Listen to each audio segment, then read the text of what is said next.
hay que esperar, todavía está cargando. Ya está cargando ya.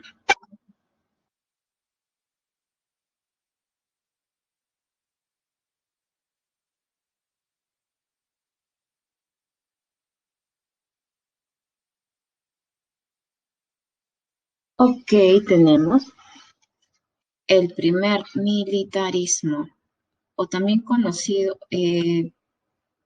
bueno, en realidad viene a ser república, ¿verdad? Ya estamos hablando de una vida republicana. La vida de la república desde 1827, pues hasta la actualidad. Sí, estamos hablando hasta la actualidad.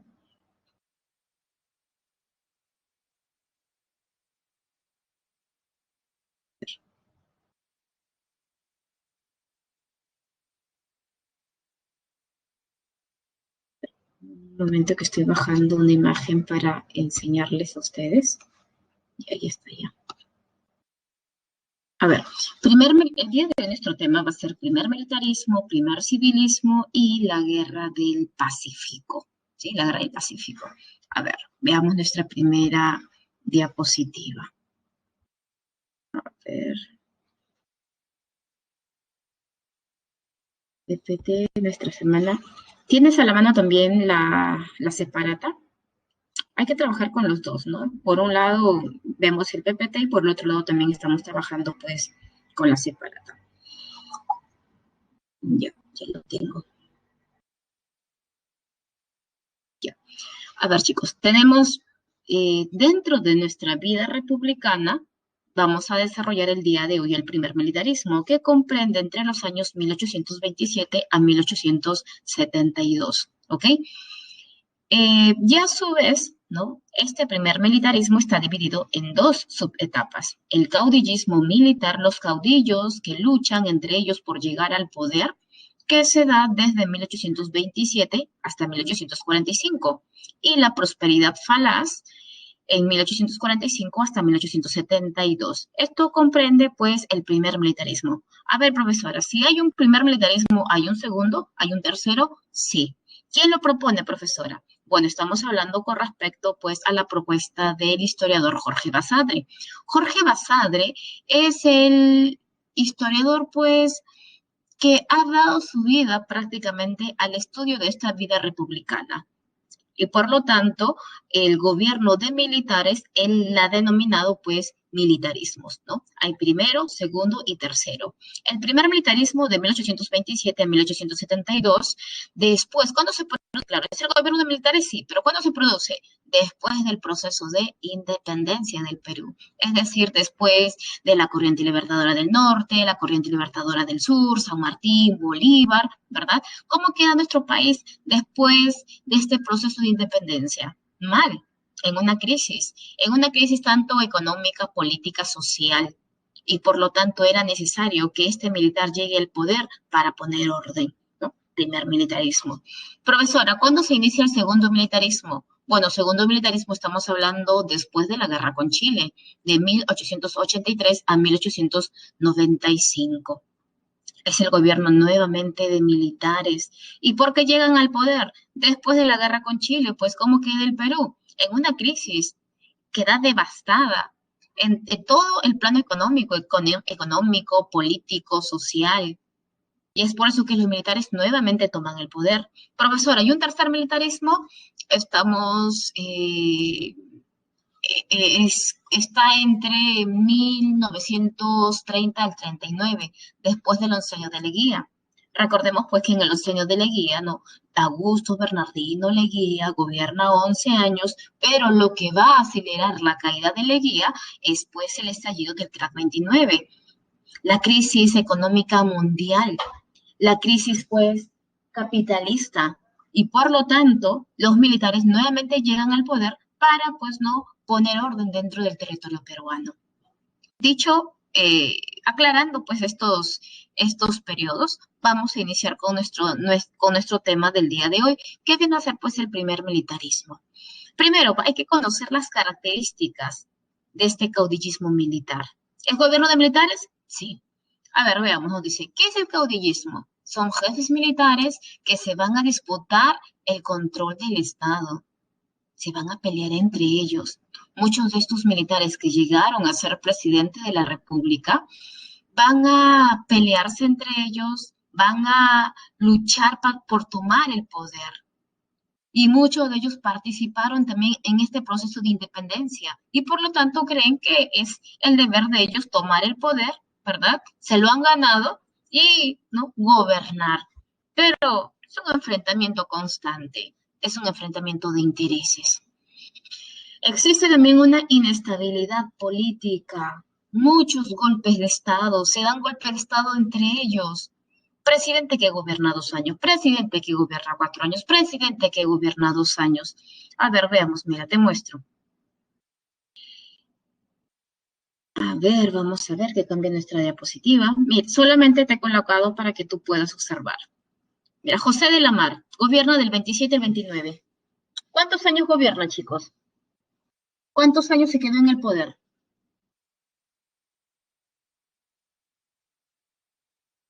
Los leo, chicos, los leo ahí en el chat. ¿Cuántos años gobierna José de la Mar? ¿Del 27 al 29? Estamos viendo 2 años, ¿verdad? Agustín Gamarra, 4 años. Profesora, ¿por qué José de la Mar solamente 2 años? Porque Gamarra le da un golpe de Estado.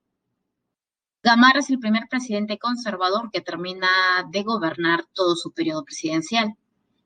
Debajo encontramos a Luis Orbegoso, del 33 al 35. Profesora, ¿son 2 añitos nuevamente? Claro que sí. ¿Por qué? Porque viene a ver y le da golpe de Estado. Cuando vamos a ver sobre la Confederación Perú-Boliviana, también sucede lo mismo. En esta Confederación Perú-Boliviana se supone que iba a durar 10 años bajo la protección, pues, de Santa Cruz, pero no se produce. ¿Por qué, profesora? Llega Chile y le declara la guerra a la Confederación Perú-Boliviana. Es decir, ¿no? Los primeros años de gobierno hay una disputa, hay golpes de Estado de por medio, hay guerras civiles y también cambios de constituciones. Profesora, ¿pero por qué hay cambios de constituciones? ¿Por qué se están enfrentando constantemente? Porque tenemos aquí dos posiciones, una posición de los liberales y la posición de los conservadores. A ver, vamos a ver el Jamboard para poder explicarte mucho mejor a qué me estoy tratando, qué es lo que estoy tratando de decir, ¿no? ¿Quiénes son los liberales, profesora? ¿Quiénes son los conservadores? ¿Qué es lo que buscan ellos? Hay que recordar la clase pasada. ¿Quiénes eran los liberales? Nosotros hemos visto ideologías del siglo XIX, ¿verdad? ¿Cuáles son sus principales principios? A ver, colócalo ahí en el chat para leerte.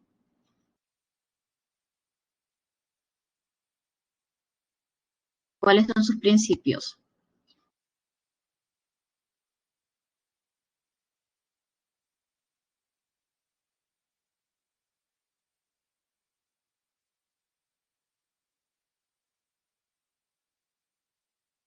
Ok, ya está ya.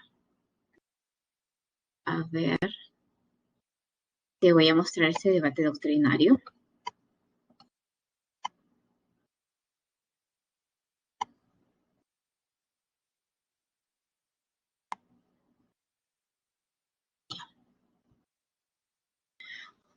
Igualdad jurídica, ¿verdad? Igualdad jurídica, libertad, respeto por la propiedad privada, el derecho a la vida, ¿ok?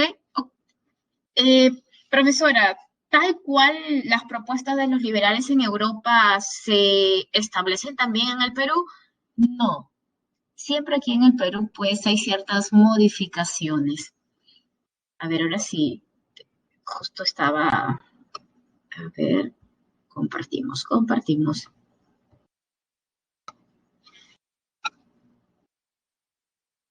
Ahí está. Ok, está compartiendo. ¿Logras observar? ¿Sí? A ver, mira este debate doctrinario entre liberales y conservadores, ¿no? ¿Qué es lo que propone el liberal? El liberal dice que el poder debe recaer sobre el Congreso, ¿sí? Debe recaer sobre el Congreso. ¿Por qué? Porque el Congreso representa, pues, a la población y por lo tanto, ¿sí? Debe tener más poder que el Ejecutivo. Ellos establecen una soberanía popular, es decir, la soberanía del pueblo. El pueblo es quien elige democráticamente a sus autoridades y por lo tanto también se produce el debate con respecto a si el indígena se le podía considerar un ciudadano o no. ¿No? Había todo un debate, porque los liberales decían, claro que sí, el indígena debe ser considerado un ciudadano, debe participar en la vida política, mientras que el conservador decía, no, no puede ser. ¿Cómo que el indígena va a participar en la vida política? Ese indígena, pues, no es educado. De repente, quizás más adelante, el Estado, pues, logre la educación del indígena, recién podrá participar, pero en este preciso momento no. Esa es la propuesta, ¿no?, de liberales y conservadores. Soberanía popular, economía, librecambismo. El Estado no debe intervenir en la economía. Y por lo tanto, cada individuo es libre para elegir, pues, ¿no?, a qué rubro se puede dedicar, a establecer los precios, a que el Estado no aumente los aranceles, y por lo tanto su representante viene a ser los hermanos Gálvez. Mientras que los conservadores proponen, pues, conservadores o también autoritarios. Propone un Estado más fuerte y centralizado. Quien debe gobernar, quien debe tener el poder, tiene que ser, pues, el presidente de la República. Profesora, ¿quiénes de estos presidentes llegaron a ser conservadores? Bueno, conservador, por ejemplo, era Gamarra. Salaverry también. Santa Cruz también. Ellos son conservadores, son autoritarios. Establecen también la soberanía de la inteligencia. Ellos sostienen que Dios, ¿no?, ha creado al hombre, claro, imagen y semejanza, pero a su vez también ha separado a los hombres, unos que tienen educación, los que van a gobernar, y el resto, ¿no?, los que van a tener que obedecer. Y por lo tanto, en el caso del Perú, había una élite preparada, ilustrada, que debería tomar el poder, quien debería tomar las decisiones políticas, económicas del Perú, claro, en bienestar de toda la población. Claro, si más adelante el Estado, pues, invierte en la educación del indígena, recién el indígena podrá tomar parte de estas decisiones importantes para el Estado. Pero en este primer momento, nada que ver. Profesor, entonces, nuestra pregunta es, ¿el indígena era ciudadano, sí o no? Bueno, sí. Al indígena se le considera ciudadano, sí, a partir de los 25 años de edad. ¿Era analfabeto, profesora? Bueno, sí, la gran mayoría de los indígenas, pues, eran analfabetos. Tenían que también tener una propiedad y por lo tanto ellos podían votar, no directamente, votaban indirectamente. ¿Cómo es eso, profesora? Que los indígenas votan por un representante y es ese representante quien vota, pues, por las autoridades. ¿Hasta cuándo este indígena tiene derechos, profesora? Bueno, hasta las reformas electorales propuestas por el segundo gobierno de Nicolás de Piérola. Prácticamente el segundo gobierno de Piérola es un gobierno de transición.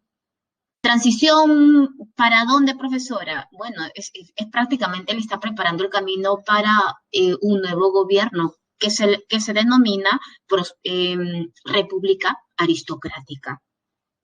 ¿Qué proponen estos conservadores?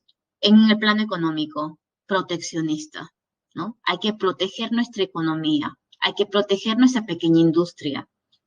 El Perú recién está naciendo como república, recién también están naciendo algunas pequeñas manufacturas. Y si nosotros abrimos nuestras fronteras para que llegue el capital extranjero, vamos a perder nosotros económicamente. Y es por eso que el Estado debe proteger, y una manera de proteger es, pues, aumentando los aranceles. Esa es la propuesta de los conservadores. Y representante viene a ser, pues, Bartolomé Herrera. Estos dos no solamente se enfrentan, pues, ideológicamente, políticamente. Ha habido casos en los cuales hasta se han enfrentado, pues, a puño limpio. Los liberales, ¿dónde se reunían? En el Colegio Guadalupe, mientras que los conservadores se reunían en el convictorio de San Carlos. ¿Conoces el Colegio Guadalupe? ¿Conocen el centro de Lima?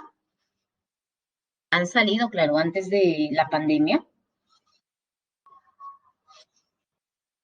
¿Conocen o no conocen, chicos? ¿No conocen el Colegio Guadalupe? El día de hoy se encuentra por Alfonso Ugarte, ¿verdad? Al costado o al frente, al costado creo, ¿no? Al costado hay un Plaza Vea, ¿verdad? Ese es el Colegio Guadalupe.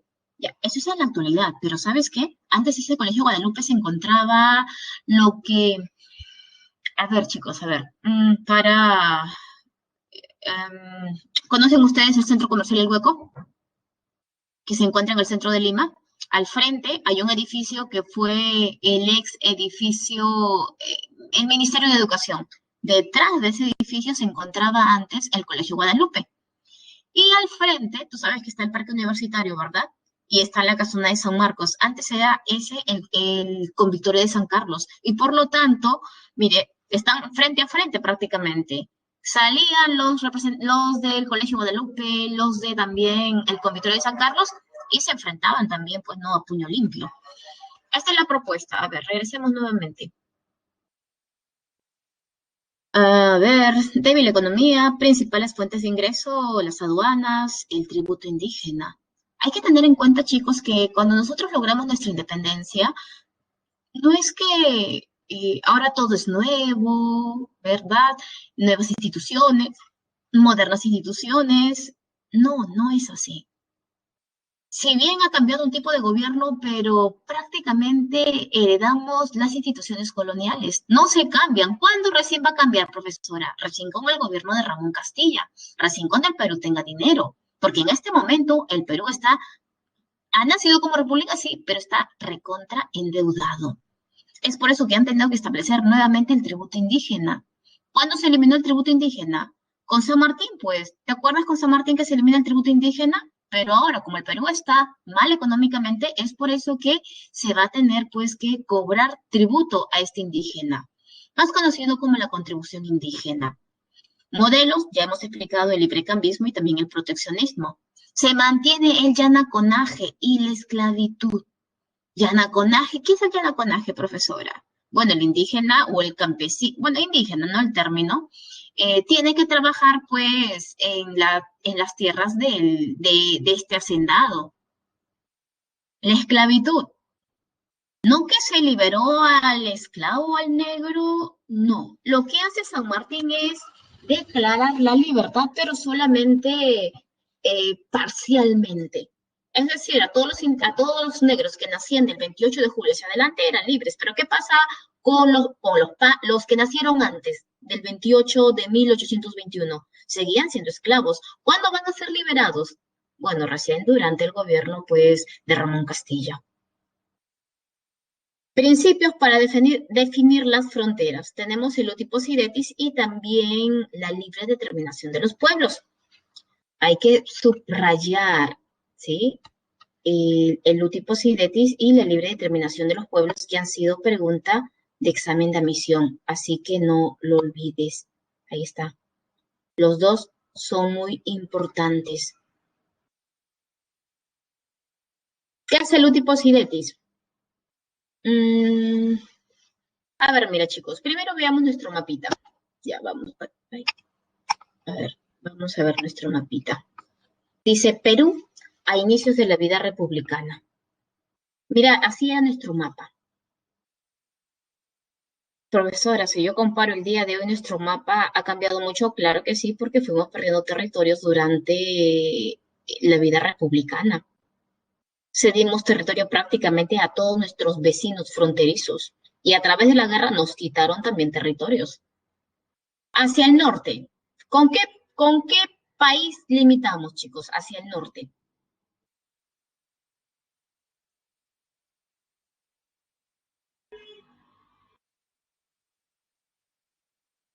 ¿Con qué país limitamos hacia el norte?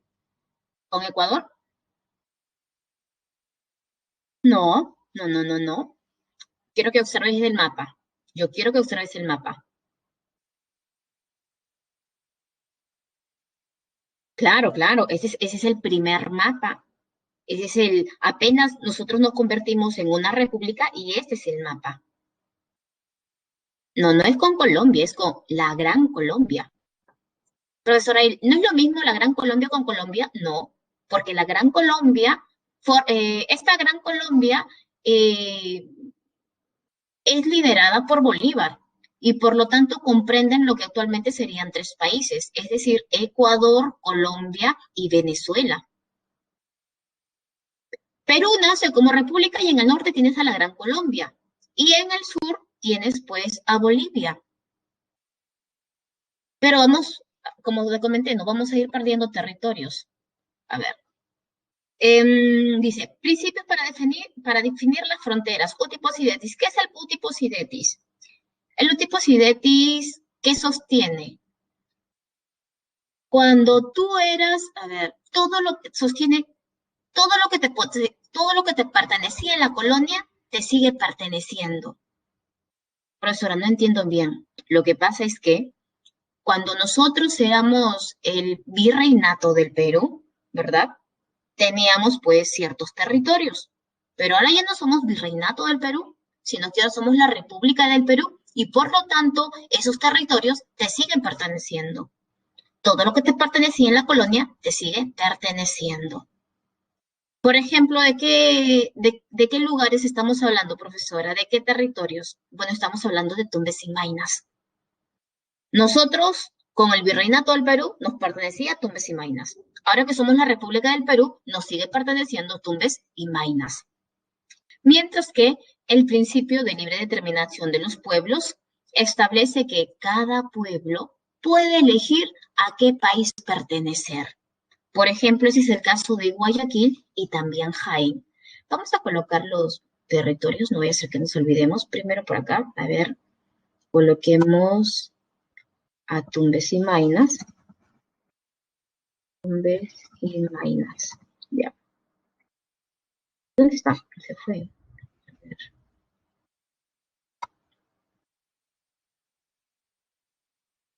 Tumbes, Maynas. Vale, ¿no?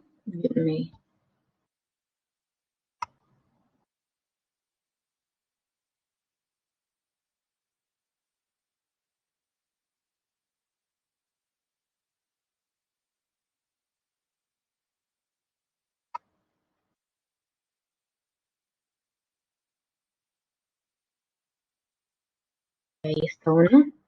Y el otro viene a ser Guayaquil.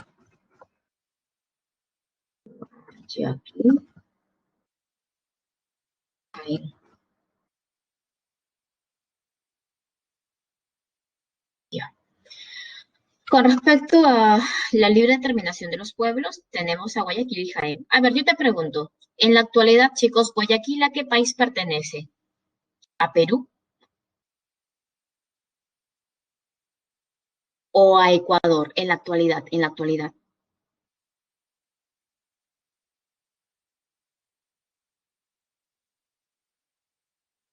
¿Qué dice Valentina? ¿Guayaquil a qué país pertenece? ¿A Perú o a Ecuador en la actualidad?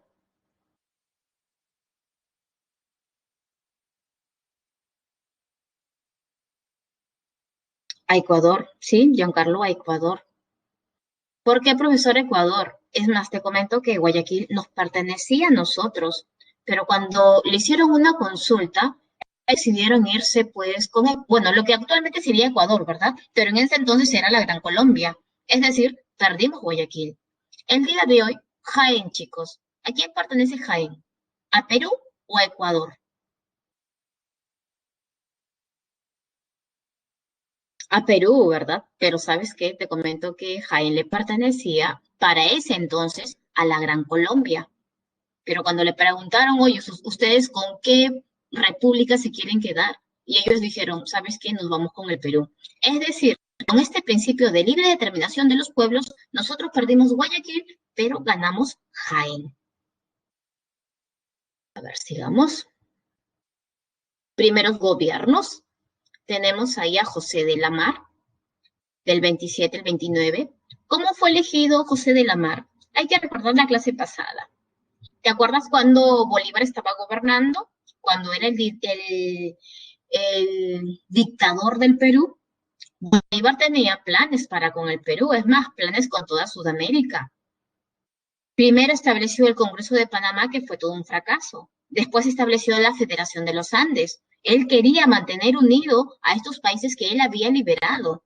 Teníamos a la Gran Colombia, a Perú y a Bolivia, pero no llegó a concretizarse.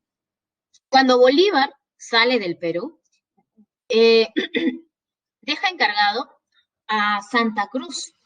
Y Santa Cruz, que es conservador, convoca al Congreso, al segundo Congreso Constituyente. Y el presidente de ese Congreso nuevamente, pues, es el liberal Luna Pizarro. Y Luna Pizarro decía, ¿a quién elegimos como presidente? Porque el Congreso tenía que elegir un presidente. Y Luna Pizarro dijo, ¿a quién? Yo soy liberal, yo tengo tales propuestas. Los conservadores tienen, ¿no?, propuestas contrarias a las nuestras. ¿A quién? Santa Cruz pensaba que lo iban a elegir a él presidente. Santa Cruz, conservador. José de la Mar también es conservador, chicos. Pero la diferencia es de que con José de la Mar tú podías llegar a un acuerdo, podías conversar. Y era mucho más, pues, tenía un conservadurismo, pero mucho más leve. Es por eso que el Congreso elige a José de la Mar como presidente del Perú. José de la Mar aplicó medidas proteccionistas en el mercado local. Hay que recordar que él es conservador, ¿sí? Es conservador, pero el Congreso es liberal. Es por eso que como el Congreso es liberal y el Congreso se ha impuesto sobre José de la Mar, establece también una constitución, pero esta constitución es liberal. Es por eso que nos han colocado ahí parlamentarismo, es decir, el Parlamento toma el poder, tiene el poder. En este gobierno de José de la Mar se produce pues impases con Bolivia y estallido también de una guerra con la Gran Colombia. Lo que pasa es que Bolívar acusa al Perú de haber interferido en Bolivia y como consecuencia sacaron al presidente de Bolivia, que era Sucre, la mano derecha, y eligieron otro presidente que era Santa Cruz. Y es por eso que Bolívar le declara la guerra al Perú, pero claro, no directamente, ¿no? Sino que busca pretextos. Primero Bolívar, ¿qué pide? ¿Sabes qué, Perú? Yo fui a apoyarte. Yo te ayudé a expulsar a los españoles de tu territorio y por lo tanto tú tienes una deuda conmigo. Y cuando hablo yo acerca de deuda, estoy hablando de dinero, ¿ah? No solamente es una deuda, no sabes que estoy en gratitud contigo, es dinero. Y sabes que yo desconozco esos principios territoriales y por lo tanto Tumbes, Maynas y Jaén me pertenecen. Se inicia la guerra con la Gran Colombia. En ese enfrentamiento, ¿qué es lo que hace Gamarra? Aprovecha y por lo tanto le da un golpe de estado a José de la Mar. Gamarra es el primer presidente conservador que termina todo su periodo. Pero ¿sabes qué? No podemos observar muchas obras durante su gobierno porque él en esos 4 años lo que va a hacer es tratar de mantenerse en el poder porque van a surgir diversas rebeliones al interior del Perú. Hasta sus hombres de confianza van a pues querer tomar el poder. Pero claro, tenía pues siempre al lado a su fiel esposa que protegía ese sillón presidencial, más conocida pues como la Mariscala. Tenemos, a ver qué nos dice, conservador, golpe de Estado contra la Mar, tratados Larrea, y Pando Novoa. Bueno, con Agustín Gamarra se logra finalizar la guerra con la Gran Colombia, firmándose el Tratado Larrea, pero hay que recordar, chicos, que a la muerte de Simón Bolívar en la Gran Colombia se desintegra la Gran Colombia y por lo tanto nacen repúblicas como Ecuador, Colombia y Venezuela. Y es por eso que nosotros cuando ya estábamos delimitando nuestra frontera con la Gran Colombia, pero ahora ya no existe la Gran Colombia, sino que ahora existe Ecuador y por lo tanto se firma el Tratado Pando Novoa. ¿Con qué objetivo? De también llegar pues a un acuerdo para delimitar los territorios entre Perú y Ecuador. Oposición liberal desde el Congreso. Hay que recordar que él es un presidente conservador, pero el Congreso, pues, la gran mayoría de congresistas son liberales, pero el presidente se impone sobre el Congreso. Es por eso que hay una denuncia constitucional que también ha sido pregunta de examen de admisión, Paula González Vigil, que va a acusar al presidente, pues, no de autoritario y de no respetar la Constitución, y su frase termina con yo debo acusar, yo acuso. Paula González, Paula González Vigil. A ver, un ratito, vamos a anotar por aquí. Vigil. Es la primera denuncia constitucional, ¿ok?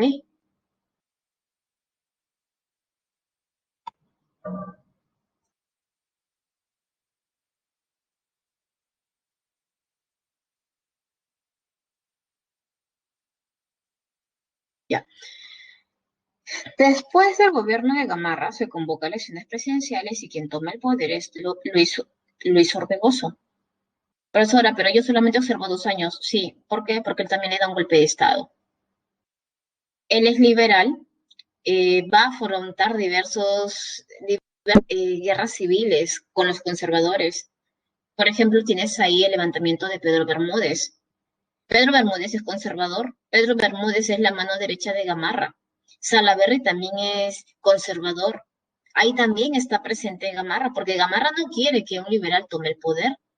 Es por eso que él tuvo que afrontar estos levantamientos.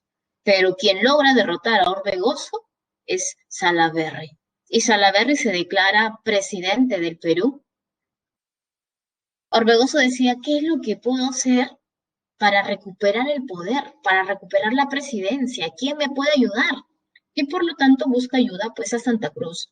¿Quién es Santa Cruz? Santa Cruz es el presidente de Bolivia. Y le dice, por favor, ayúdame. En realidad Santa Cruz eh, estaba analizando a quién ayudar.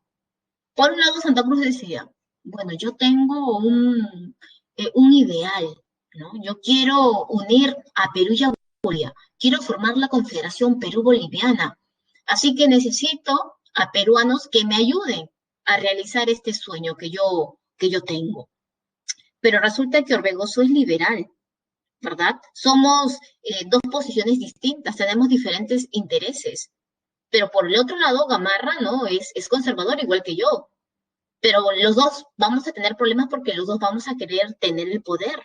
Y es por eso que Santa Cruz se decidió, pues, a llegar a acuerdos con Orbegoso. Y le dice, ¿sabes qué, Orbegoso?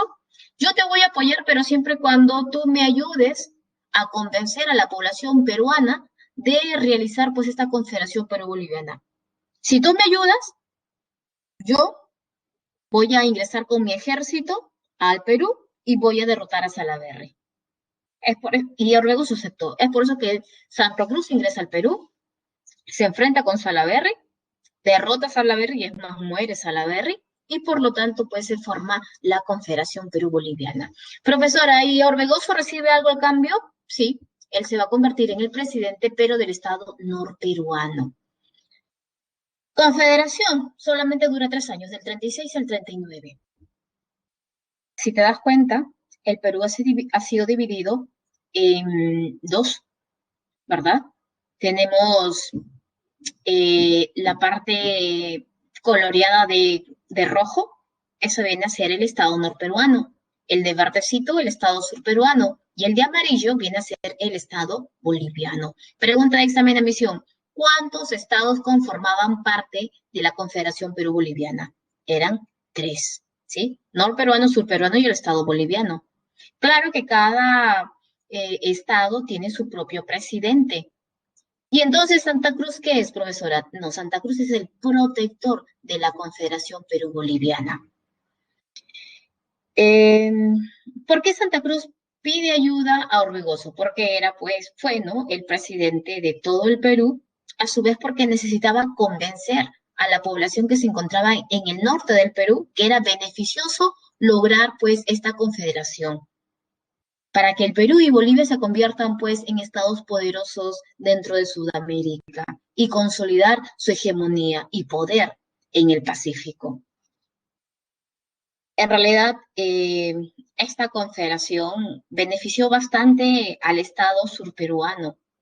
¿Por qué, profesora? Porque nuevamente se empezó a establecer el comercio entre estas dos zonas, entre Cusco, entre Arequipa y el Alto Perú. ¿Te acuerdas que esto era conocido, Bolivia era conocido como el Alto Perú?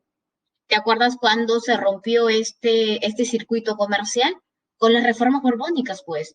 Porque en ese entonces, con las reformas borbónicas, el Alto Perú ya no pertenecía al Virreinato de Perú, sino que ahora pertenecía al Virreinato de Río de la Plata. Pero ahora, con la Confederación, nuevamente este circuito va a empezar a funcionar. Así que los que se encuentran en el sur están felices de la Confederación, pero a quienes perjudica es pues al norte. ¿Por qué? Ya que ellos mantienen una relación económica con Chile. Ellos venden azúcar y ellos compran harina. Hay una relación económica que se ve desde el periodo del virreinato del Perú. Y es por eso que ellos como que no están tan de acuerdo con esta confederación perú-boliviana. Profesor, una pregunta. ¿Todos los peruanos están a favor de la confederación? No. Hay peruanos que están en contra y que se van a exiliar en Chile, como por ejemplo Gamarra, como por ejemplo Ramón Castilla, que estaban en contra de esta confederación implantada por Santa Cruz. ¿Cuál es el objetivo de esta confederación? Primero, integrar política y económicamente a Bolivia y al sur andino y lograr una hegemonía comercial en el Pacífico Sur, pero desplazando ¿a quién? A Chile. Y es por eso que a Chile no le conviene esta confederación pero-boliviana. Y es por eso que Chile le va a declarar la guerra a la confederación. ¿Cómo se conforma esta confederación? Santa Cruz llegó a acuerdos con Orbegoso, se establece en el Congreso de Tacna la Confederación Perú-Boliviana, se establece que Santa Cruz va a ser el protector por 10 años, se va a crear una constitución y que establecía que después de esos 10 años se iban a reunir para elegir a otro protector. Podría ser de repente Santa Cruz o de repente pues otro personaje. ¿Cuál es la política más importante de Santa Cruz? Quiero que tengas en cuenta, ¿no? Y que también ha sido pregunta. Santa Cruz es políticamente autoritario, pero económicamente liberal. Quiero que tengas en cuenta, ¿no? Lo político y lo económico. Políticamente autoritario, conservador, él se impone, pero liberal, ¿no? ¿Qué quiere decir liberal? ¿Sabes qué? Libre comercio. Porque si fuera económicamente, la posición de los conservadores es proteccionismo, ¿verdad? Pero no. Santa Cruz es políticamente conservador, pero económicamente liberal. Y va a establecer la obra más importante, que viene a ser la ley de los puertos libres. Él va a establecer 4 puertos libres. A ver, te lo voy a colocar. Aquí está. Por acá tenemos a Paita. Voy a cambiar de colorcito. Paita. ¿Sí? Por acá tenemos a el puerto del Callao. Uy, no se nota.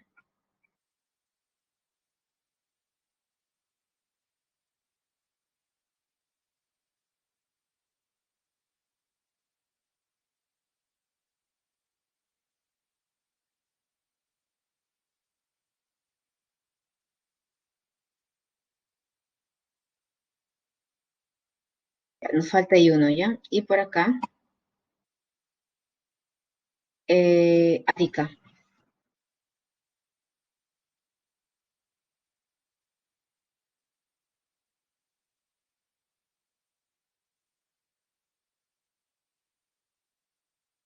Arica, y por aquí, por Bolivia, tenemos nosotros a Cobija. Estos son los 4 puertos que establece Santa Cruz. ¿Eso qué quiere decir? Él propone que Toda mercancía que llega del extranjero y pisa primero suelo peruano boliviano no paga ningún tipo de impuesto. Pero si tú primero llegas a Brasil, a Chile, Argentina y después recién llegas a Perú o a Bolivia, recién pagas impuesto. Y por lo tanto, obvio que los comerciantes que llegan del extranjero, que llegan de Inglaterra, ¿a dónde van a preferir ir primero? Donde no te cobran impuesto. Y es por eso que eso perjudica económicamente a Chile y Argentina. Es por eso que nos declaran la guerra. Oposición, hay un sector conservador peruano, países afectados comercialmente, especialmente pues Chile. Y nos declara la guerra. Se establece campañas restauradoras promovidas por Chile. ¿Cuál es la causa? Su amenaza, ¿no? La amenaza de su hegemonía en el Pacífico Sur. ¿Cuál es el pretexto que va a utilizar Chile? Invasión boliviana a Perú y también el apoyo confederado a la expedición de Freire. ¿Quién es Freire? El presidente de Chile, que trataba de regresar nuevamente a Chile y convertirse en gobernante, ¿no? Él era el expresidente y por lo tanto había recibido ayuda pues de Perú. Es por eso que con este pretexto Chile le declara la guerra a la Confederación. ¿Sabes? En la primera campaña restauradora nosotros ganamos. Fue una victoria de la Confederación. Se firmó el Tratado de Paucarpata, donde establecía que los chilenos reconocían su derrota y se comprometían a no invadir nuevamente territorio peruano. Pero en Chile el Congreso se reúne y da por finalizada pues este tratado, porque ese tratado no fue firmado por el Congreso y se establece una segunda campaña restauradora.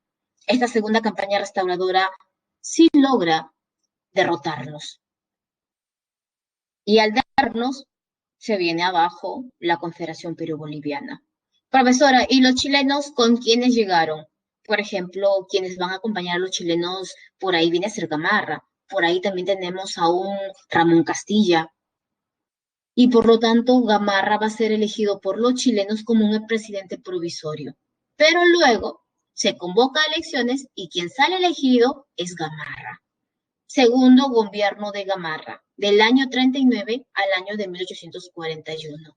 Hay que recordar que Gamarra es conservador. Gamarra se impone frente al Congreso.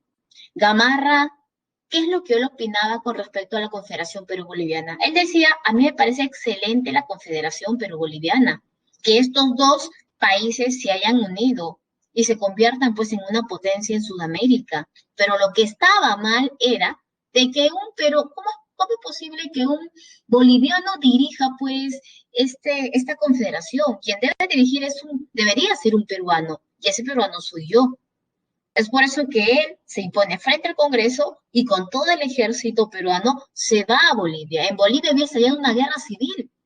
Hay militares que se están peleando por el poder en Bolivia. Pero al ver que este presidente peruano llega a su territorio, estos dos se unen y se enfrentan con Gamarra y lo derrotan. No solamente lo derrotan, chicos, sino que también pues muere en la batalla de Ingavi. Otro dato importante viene a ser la firma del contrato Quirós a través, a través del arrendamiento de las islas de Chincha. Eso fue pregunta, examen de admisión, así que subráyalo. Siempre que he preguntado a mis alumnos, la gran mayoría se equivoca con respecto al guano. Cuando escuchan guano, inmediatamente lo relacionan con Ramón Castilla. Pero no, chicos, la primera explotación del guano se produce en el segundo gobierno de Agustín Gamarra. A la muerte de Gamarra, en el Perú estalla pues una anarquía militar. Todos los militares se pelean por el poder. Hay golpes de Estado, enfrentamientos constantes, pero se logra una relativa estabilidad cuando toma el poder Manuel Vivanco. Y él se declara director del Perú. Él no se declara presidente, se declara director del Perú. Es por eso que su gobierno es conocido como el directorio. Él también es conservador, él también es autoritario, Pero por ahí surge pues un Ramón Castilla que se enfrenta con Vivanco y logra derrotar a Vivanco. Castilla le devuelve el poder a Manuel Menéndez, que era el primer vicepresidente de Gamarra. Este convoca elecciones presidenciales y quien toma el poder y quien gana las elecciones es Castilla. Y con él se inicia la prosperidad falaz. ¿Qué quiere decir prosperidad falaz, chicos? Ustedes que recién han salido de colegio, sí que están no fresquitos, ¿verdad? Con esta información. Basadre la denomina este periodo como prosperidad falaz. ¿Pero qué es prosperidad falaz? El término de falaz, ¿qué significa?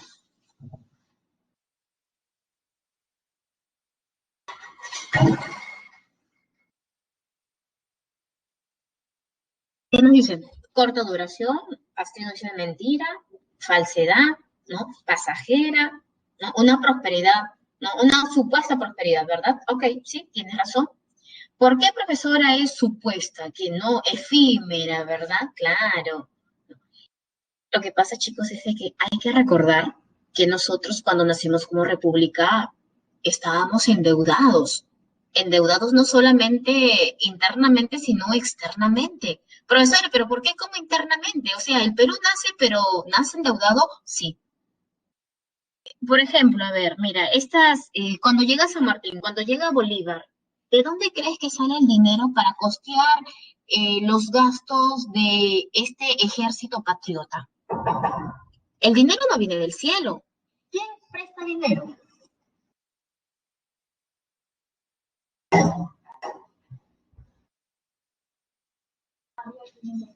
Son los señores notables de Lima, claro. Y por lo tanto, ¿sí? Por lo tanto, eh, San Martín y Bolívar firmaron documentos en la cual se comprometía el Estado peruano que cuando tenga dinero iba a empezar a pagar esa deuda. Pero el Perú no tenía plata, pues chicos, no tenía plata. Y por lo tanto no había pagado absolutamente nada. Es decir, tenemos una deuda interna, pero también tenemos una deuda externa. Hay un país poderoso que ha estado prestando dinero a Perú, y no solamente a Perú, sino que a los otros países que se encuentran en América para lograr su independencia frente a España. Y ese viene a ser Inglaterra. Es decir, el Perú nace como república, pero nace endeudado. Pero ¿sabes qué?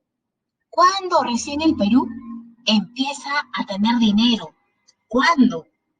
En este periodo de la prosperidad falaz. ¿Por qué prosperidad? Porque, ¿sabes qué? Encontraron guano en el Perú. Y eh, un excelente guano. Porque no es que el Perú sea el único que tenga guano. Ya sí habían otros territorios también, pero resulta que el guano del Perú era mucho mejor. ¿Qué es el guano, chicos? ¿Qué es el guano?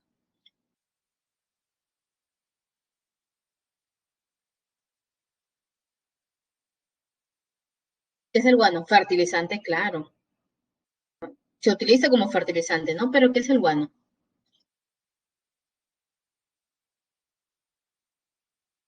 Ya. ¿Sabes qué me dijeron otro salón? Popó de aves, profesora. Pero ustedes no son futuros sanmarquinos, ¿no? Claro, ¿cómo decir popó de ave? No, no. A ver, escuchen, escuchen. Es la deyección de las aves guaneras, ¿ok? La deyección de las aves guaneras. Claro. Popó dice mi hijita, ¿no? Es la deyección de las aves guaneras.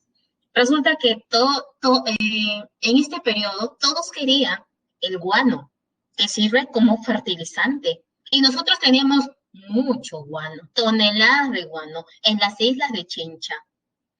Por ejemplo, las culturas preincas también utilizaban el guano.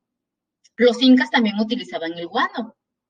Pero ¿por qué otros países quieren el guano? Porque están pasando pues por su revolución industrial. Y es por eso que había una gran demanda con respecto al guano. El Perú que no tenía dinero de un momento a otro empezó a llegar el dinero y el dinero. Empezó a vender, vender, vender, vender. Todos querían Europa, Estados Unidos, el Asia. Pero ¿qué pasó con ese dinero del guano? El Perú supo invertirlo, pudo desarrollar pues una industria, ¿no? llega un momento en el cual ese guano, no es que se haya terminado, el guano sigue existiendo.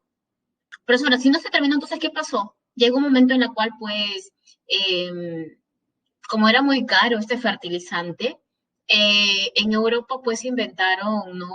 su guano artificial y por lo tanto, pues, le dijeron al Perú, Perú, ya no queremos guano. El Perú dice, pero tengo bastante. No, ya no queremos ya. Ahora lo que queremos es salitre. ¿Y qué dijo el Perú? Yo también tengo el salitre. Yo también tengo el salitre. Y el salitre sale, pero con un poquito de guano, ¿verdad? Me compras salitre, pero me compras guano también. Pero, ¿qué pasó, chicos? Justo, Chile nos declara la guerra y Chile nos derrota. Y Chile se queda con nuestro salitre.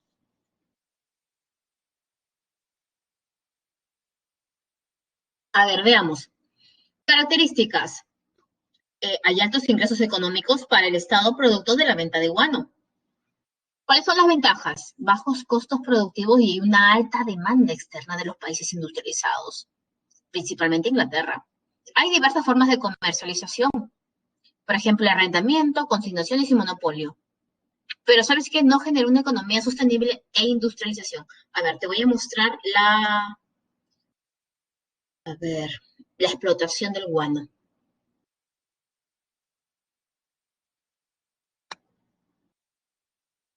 Esta es. Ok. ¿Se logra observar? Sí, ¿no? Ya no lo puedo.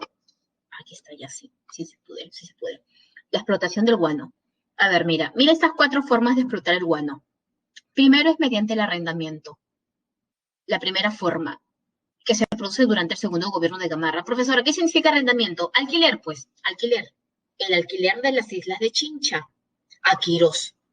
Y cuando el Estado alquila, se da cuenta de que el guano es un fertilizante que es muy demandado y que Quirós les ha pagado pues una suma irrisoria a comparación de lo que él se está beneficiando. Y el Estado pero dijo, no, lo siento, pero ya no se va a realizar nuevamente pues otro contrato, porque nosotros lo vamos a vender directamente. Pero vender directamente significa que el Estado lo vende directamente, implica que también el Estado tiene que tener capital. Pero será capital porque si solamente es cuestión de sacar el guano y llevarlo a Europa y venderlo, para eso se necesita capital. Porque primero tienes que contratar mano de obra que trabaje para sacar ese guano. Después tienes que tener pues eh, un barco, pues, ¿no? Para poder llevar este guano a Europa. Y cuando llega a Europa, tú no lo vas a vender por kilos, se vende por toneladas. Y para ello significa pues que tienes que mandar un representante para llegar a un acuerdo con diferentes compañías comerciales. Y eso significa pues dinero. El Perú no tiene. El tercero viene a ser el sistema de consignaciones durante el gobierno de Castilla. En el gobierno de Castilla aparecen pues consignatarios, es decir, los intermediarios de la venta de guano. Y estos consignatarios le dicen al Estado peruano, mira, ¿sabes qué, Estado peruano? Yo sí tengo capital. Hay que llegar a un acuerdo. Yo me encargo de todo. ¿Ya? Yo contrato mano de obra, yo traslado el guano, yo llego a acuerdo con, ¿no?, casas comerciales, pero vamos a dividirnos pues la ganancia. 40 para mí, 60 para ti. ¿Qué dices, Estado peruano? ¿Se firma o no se firma ese documento?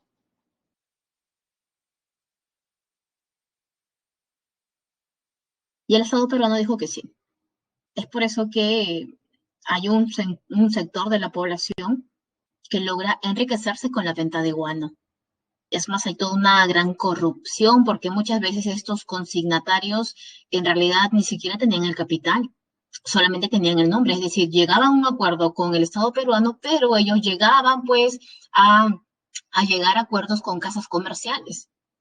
Es decir, ellos eran los intermediarios y por ser intermediarios sin hacer nada, también ganaban dinero. Y es por eso que cada vez, pues, el Estado peruano, si bien vendía, ¿no? Pero estos intermediarios se quedaban con el dinero. hasta que llega al gobierno el presidente Balta. Es el último presidente del primer militarismo. Y al ver, ¿no? Cómo estos consignatarios logran enriquecerse, porque hay todo un escándalo, hay un escándalo. Resulta que estos consignatarios no solamente son intermediarios y por ser intermediarios ganan dinero, sino que llega un momento en el cual el Estado en realidad lo único que tenía era pues dinero de la venta de guano. Pero muchas veces estos consignatarios eh, también robaban al Estado, es decir, vendían guano que ellos han robado, pero en bajo precio. Y obvio que todos van a querer, pues no, a bajo precio. Y cuando el Estado le decía, oye, págame, y yo le decía, no, no hay plata, no nos compran, no sale mucho. Y el Perú, como dependía solamente de la venta de guano, el Perú decía, pero necesito dinero. Y los consignatarios, pero si quieres te puedo prestar. Es decir, el Perú se endeudaba también aparte con estos consignatarios. Es por eso que en el gobierno de Balta, Balta ordena a Pierola, su ministro de Hacienda, ir a Europa y llegar a un acuerdo con una casa comercial y terminar con esta corrupción de los consignatarios. Y es por eso que Balta logra firmar este contrato Dreyfus. Y por lo tanto, pues estos consignatarios se perjudicaron económicamente. Reclamaron, fueron al Congreso, fueron a la Corte Suprema, pero ninguna institución le hizo caso. Es por eso que estos consignatarios van a llegar al poder. Ellos se dieron cuenta de que para poder llegar a realizar pues importantes acuerdos, era necesario que ellos tomaran el poder. Es por eso que es ahí donde se forma pues el primer partido político de la historia, más conocido como el Partido Civilista. Pero eso ya lo vamos a explicar cuando lleguemos a Balta. A ver, nuevamente regresemos a nuestro... Mira, tienes por ahí un afiche para la venta de guano en Inglaterra. Mira, mira cómo eran los afiches de esa época.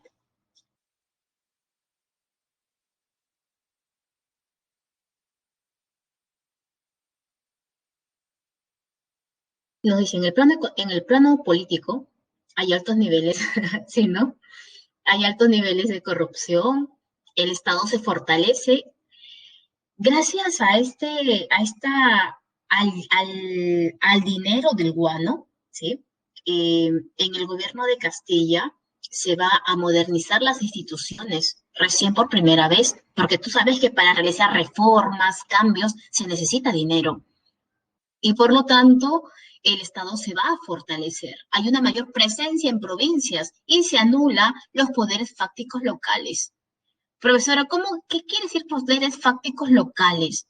Lo que pasa, chicos, es de que cuando inicia la vida republicana, si bien hay un presidente que gobierna y que representa a toda la población, pero eso era pues, no en eso se establecía, pero no se cumplía, ¿no? Era letra muerta. Porque cuando tú llegabas a provincia, en realidad en provincia, ¿quiénes tenían poder? ¿Había presencia del Estado? No. Quien gobernaba en provincia y quien era la autoridad eran los hacendados. Pero con Castilla, es por eso que dicen que se logra la paz de Castilla, ¿no? Se logra cierta estabilidad. Ya no va a haber golpes de Estado, ya no va a haber pues enfrentamiento entre liberales y conservadores, porque él va a comprar la paz, porque todos se van a beneficiar de la venta de guano. Castilla se impone, sí, pero ¿sabes qué? Para evitar ese enfrentamiento, Castilla, mira, ¿sabes qué? Liberal, tú también eres hacendado, toma, te pago. Tú conservador también, toma, te pago. La idea es no tener una relativa, pues, estabilidad. El Estado se fortalece y ahora sí hay una gran presencia del Estado en provincias. Y en el plano social llega, pues, la migración de los chinos colíes. ¿Qué son colíes? ¿No? ¿Por qué ese término de colíes? Es un término asiático y por lo tanto se le denominaba a las personas que no tenían pues una educación técnica, era la mano de obra barata y ellos son los que van a llegar a nuestro territorio. Y también vamos a observar pues no hay una profunda brecha social.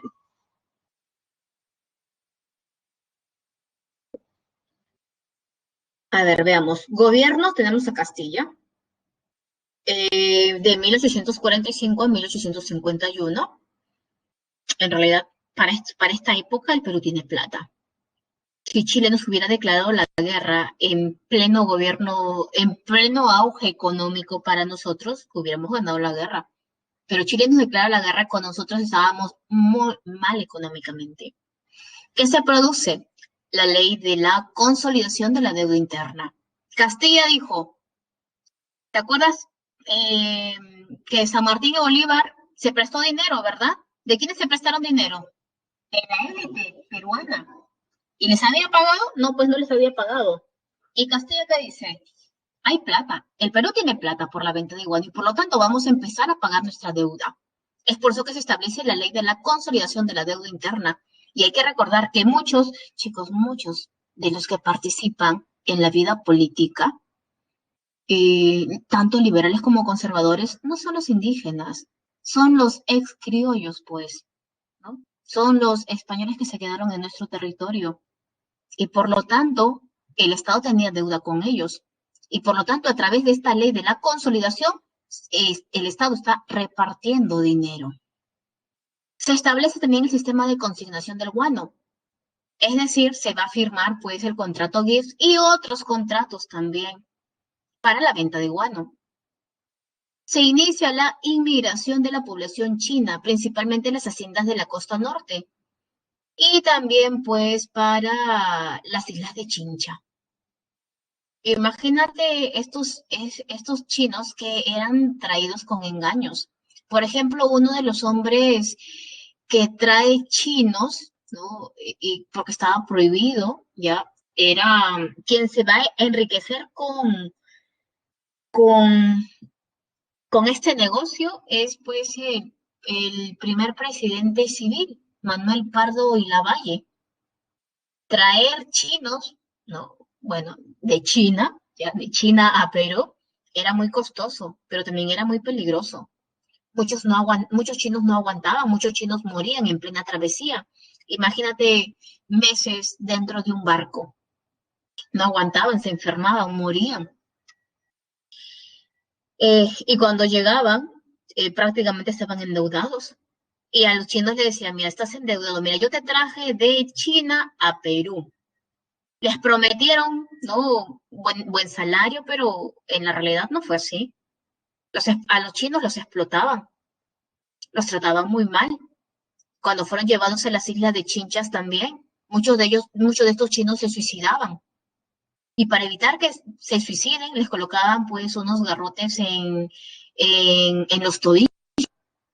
Es por eso que cuando se produce la guerra con Chile, los chinos, ¿a quiénes van a apoyar? A los chilenos. Se establece también el primer presupuesto nacional. Obras, hay muchas obras. Por ejemplo, el ferrocarril Lima-Callao, el barco de guerra, el barco a vapor, el RIMAC, hay una política educativa. A partir de ahora el Estado está analizando y viendo de qué manera tiene que intervenir también en el plano educativo. Es por eso que establece un reglamento de instrucción pública. Y entra pues en debate el voto de los analfabetos. El analfabeto puede votar o no puede votar. ¿Y sabes qué? Sí, sí se reconoce el derecho de voto a los analfabetos, pero ¿sabes qué? Solamente hasta el año 95 cuando Pierola establece pues una reforma electoral y prohíbe el voto a los analfabetos.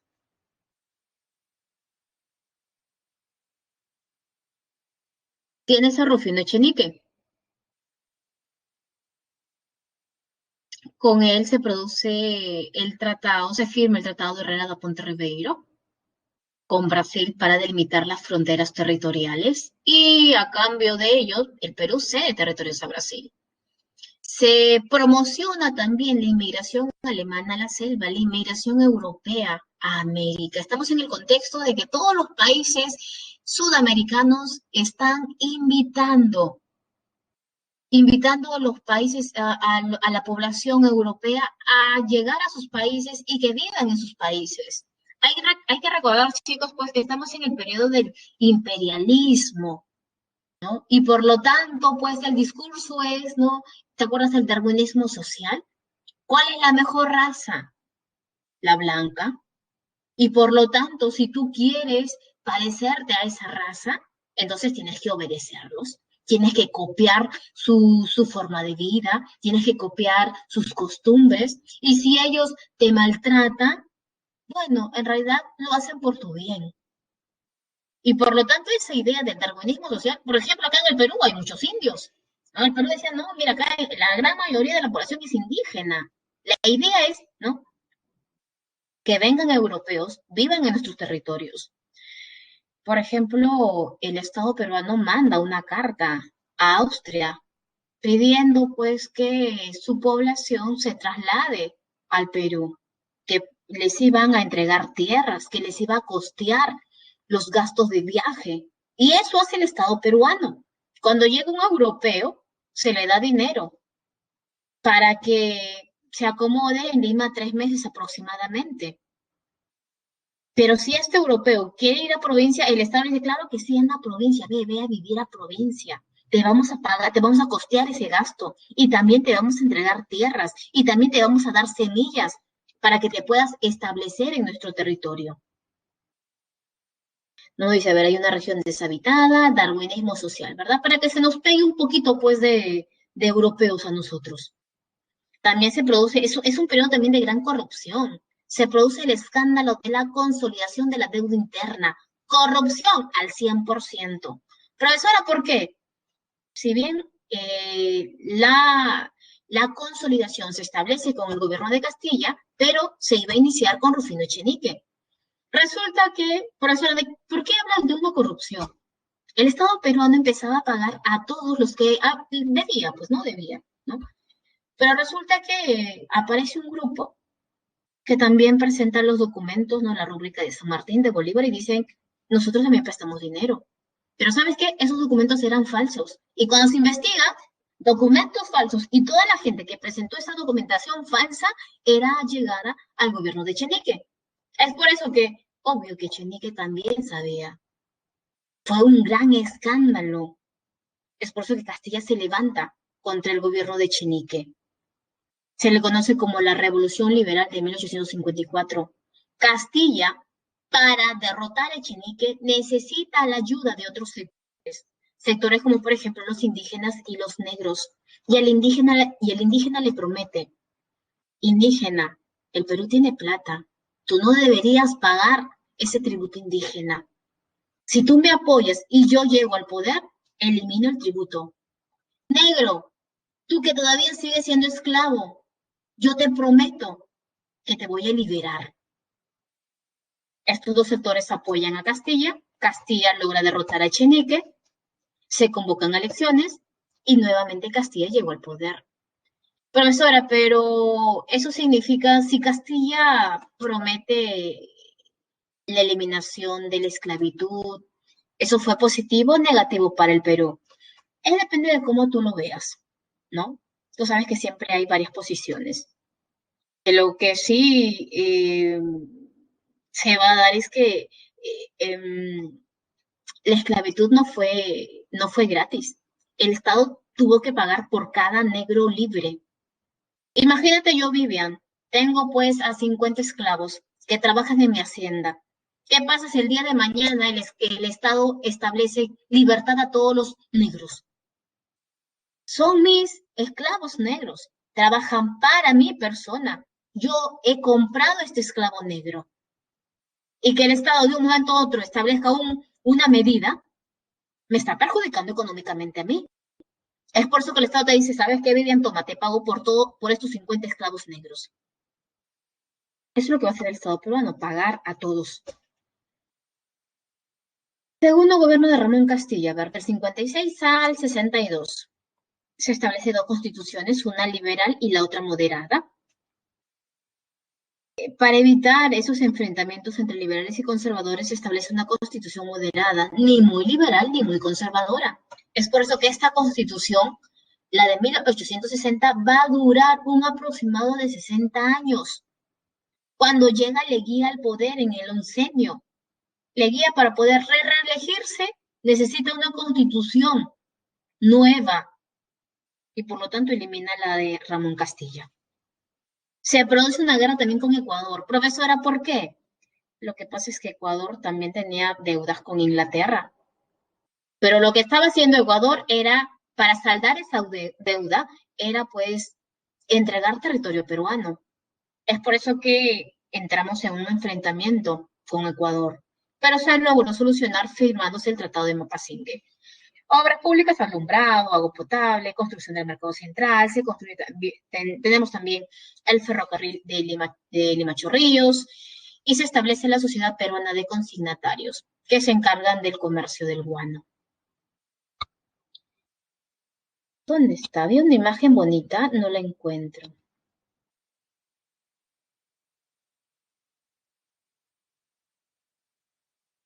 Ah, mira, quería que observes esta imagen. ¿Qué nos dice? A ver, qué mamada. ¿Qué observas en esa imagen?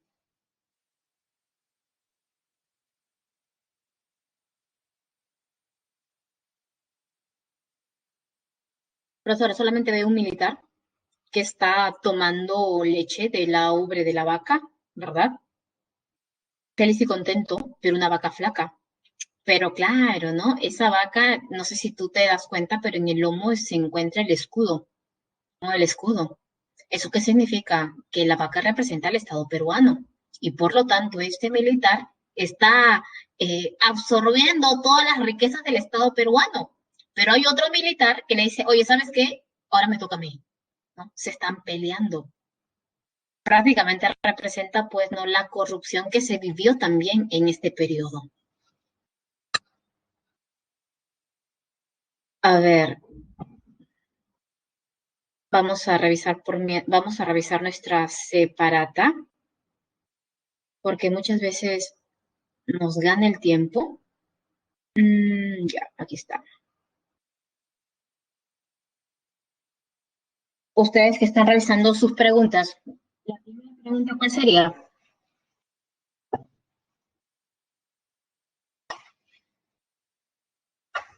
¿Cuál sería la respuesta? A ver, veamos. Espera que cargue. ¿Está cargando o está cargando? A ver, está cargando, está cargando. Ya está.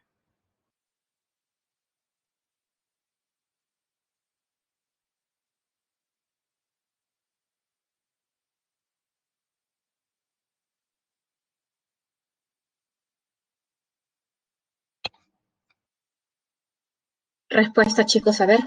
2 minutos.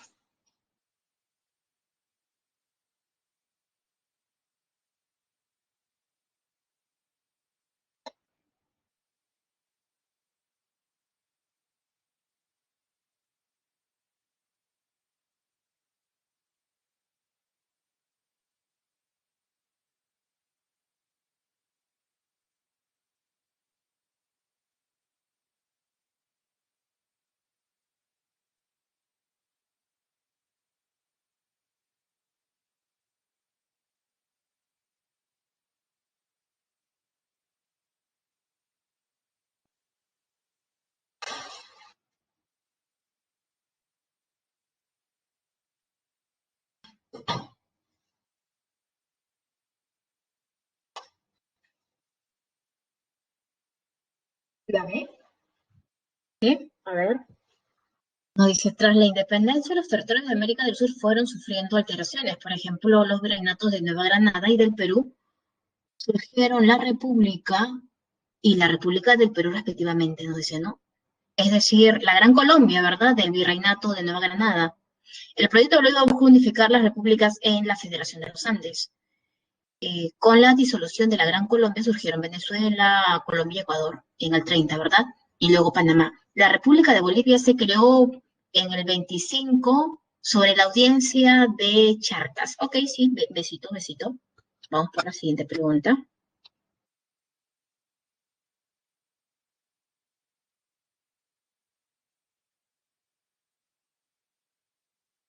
Dos minutos.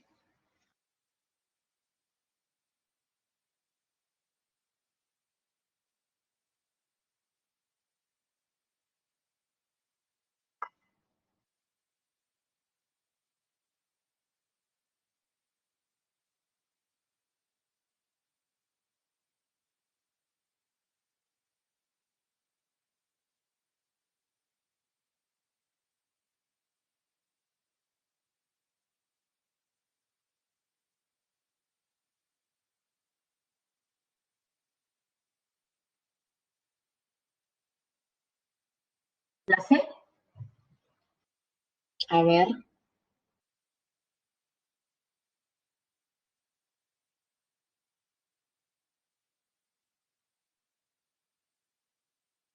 Ya, la primera es verdadera, ¿verdad? Los militares conservadores peruanos auxiliaron a los chilenos, claro, por ejemplo, Gamarra, eh, Gamarra, militar liberal, no, no es liberal, es conservador, falso. La intención de Santa Cruz fue hacer un bloque político-económico como contrapeso a Chile, sí. La política de puertos libres buscó atraer el comercio europeo y favorecer a toda Sudamérica, no, solamente a Perú y a Bolivia. La dos casita. Ujú. A ver, esta es para relacionar, mucho más fácil, a ver.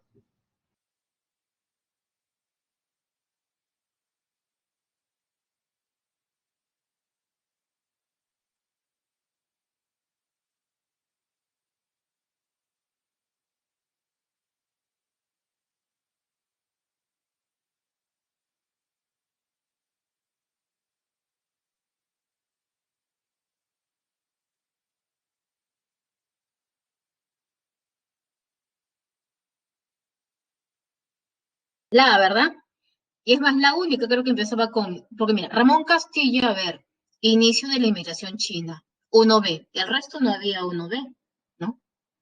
Claro, Rufino Echenique con el escándalo de deuda interna, no sé, la 3 sería avión. A ver, vamos por la pregunta número 4.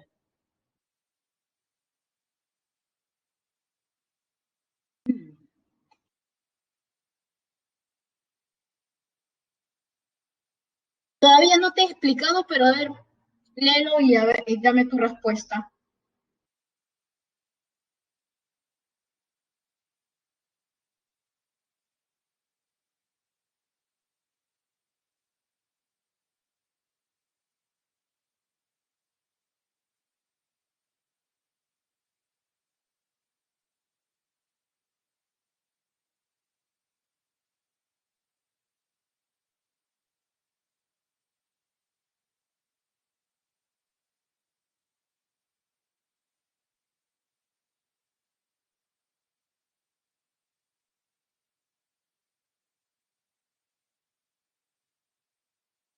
Sí, ¿verdad? Es la sublevación de los hermanos Gutiérrez. Ok, después regresamos por las 5, ¿ya? Vamos a subir nuevamente la presentación. A ver, sigamos, sigamos.